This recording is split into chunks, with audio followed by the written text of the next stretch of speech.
The Conservative Party is a racist party. It is infested with racism, and it has absolutely no moral authority to lecture anyone on racism. Tory members of the European Parliament have just voted en masse to defend Hungary's extreme right, anti-Semitic autocracy. They were the only centre-right mainstream party in the whole of Europe to do so. Now, Hungary's autocracy, and I've been to Hungary, I've met dissidents, uses anti-Semitic tropes against George Soros, a Jewish business person, as well as using the most vile language against Muslims and against migrants. More than 400 happy Jamaicans. They've come to seek work in Britain and are ready and willing to do any kind of job that will help the motherland along the road to prosperity. Then there's Windrush, the hostile environment which Theresa May was instrumental in imposing on this country, led to black Britons who have lived here for decades, being denied NHS treatment, being kicked out of their homes, and even deported from their own country. The racism of the Conservative Party has literally led to the expulsion of black Britons from Britain.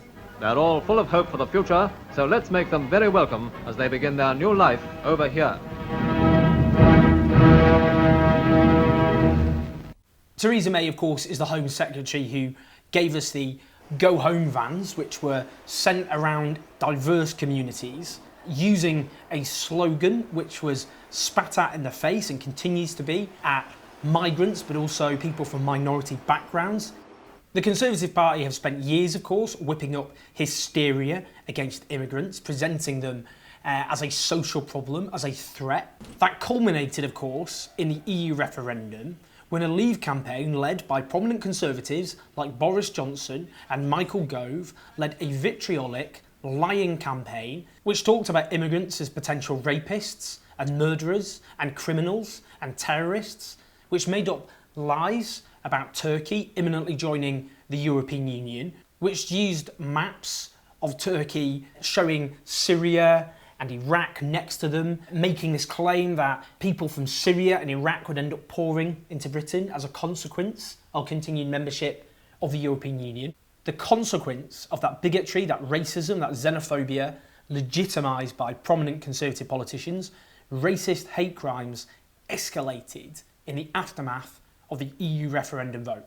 Then there's Islamophobia. According to Baroness Sayeeda Warsi, the Conservative Party's most senior female Muslim politician, Islamophobia is rampant. And she's talked about Michael Gove, a cabinet minister, having extreme views and having radicalised David Cameron. Her demands for an inquiry, despite repeated evidence of Conservative members and councillors using anti-Muslim bigotry online, have gone unheeded. And Zac, one more wave up above my head. There is, of course, the small matter of Zac Goldsmith, the disgraceful former Conservative mayoral candidate who waged a vitriolic anti-Muslim dog whistle campaign against Sadiq Khan back in 2016, portraying him as the pawn of Muslim extremists. Then there's Boris Johnson. Boris Johnson, who's described black people as pickaninnies with watermelon smiles, who, as editor of The Spectator, allowed an article to be published which said that black people have lower IQs than white people, who attacked Barack Obama during the EU referendum campaign, talking about the part Kenyan president's ancestral dislike of the British Empire, and who just recently described Muslim women wearing the burqa by saying they looked like letterboxes and bank robbers. Horrible man. Remember the campaign against Ed Miliband, a dog whistle anti-Semitic campaign, when there was this splash in the Daily Mail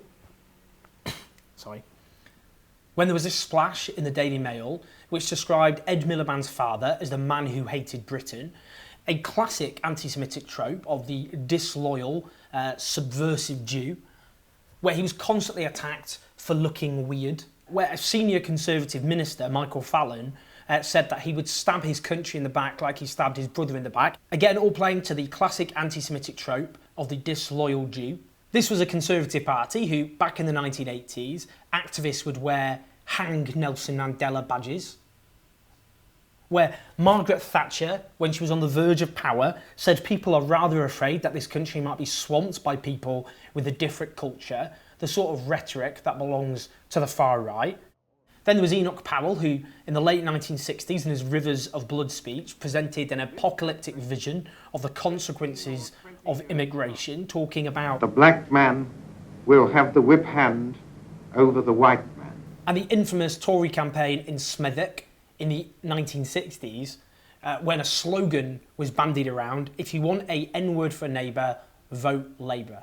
The Conservative Party is a blatant racist party. It always has been. It fans bigotry and racism and divides communities in order to gain political power and to encourage people to vote against their economic interests for a party which, of course, exists to defend the interests of the most privileged sections of British society. Now, that doesn't mean we ignore the anti-Semitic fringe that exists within the Labour Party, which people like myself have spoken out about over and over again. And indeed, the point about the Labour Party and the left is we have to have the highest standards of all. Because what is the point of the left other than to rid society of all forms of oppression, exploitation, violence and bigotry? We have to get our house in order as a left, but that does not mean taking any lessons from a political party absolutely drenched in racism and bigotry. And how dare they think that they can lecture the left about something which infests every part of that political party. So I want to hear your thoughts about Conservative racism and also the failure of the media to properly scrutinise Conservative racism. It's nowhere near the amount we've heard, of course, about what's happened within the Labour Party. So I want to hear your thoughts. Some of you are going to angrily disagree with me, but I look forward to your comments. We've got lots of videos here, so do click on them. We're going to be at the Labour Party conference next week and then Tory Party conference the week after. I cannot wait. That's going to be fun. So as ever, leave your comments, subscribe. I'll see you next time.